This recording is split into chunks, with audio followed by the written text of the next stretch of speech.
Magandang araw po mga boss. Kung ganito yung sasakyan nyo at pundido yung ilaw niya pag tumapa kayo sa brake light, buksan nyo itong likuran ng compartment nyo. Meron dyan dalawang nut. Tanggalin nyo muna tsaka nyo hilahin itong tail lamp nyo. Dito naman sa socket valve ng brake light, pihitin nyo lang yan pakaliwa. Matatanggal nyo na yan. Ayan. Tsaka nyo bunutin itong brake valve.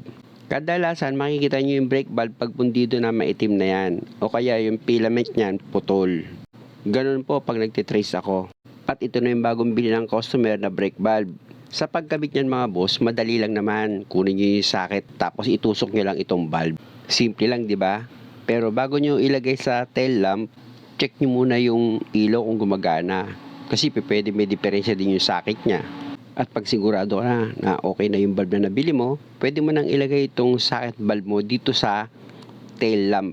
Sa paglagay, shoot mo lang sa butas tapos pihitin mo lang pakanan. Kusa na po yung maglalak. Siguraduhin mo lang maganda yung pagkakalapat mo. Kasi pag hindi, bibitaw yan. Mag-uulit ka pa rin ng trabaho. At ito naman, siguraduhin mo nakasentro bago mo itulak itong tail lamp para maganda yung pagkakalapat at pantay. O, di ba? Ganyan. Tulak mo siya maigi.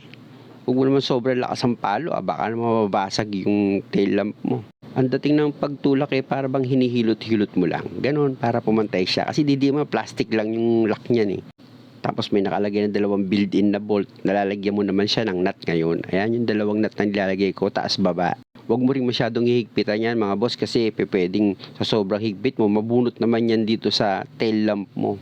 Masira. Yung tamang higpit lang. Kasi meron naman yung built-in na clip na kapag itinulak mo, maglalak siya. Kaya hindi mo na kailangan pang higpitan ng todo-todo yan. Baka maputol lang.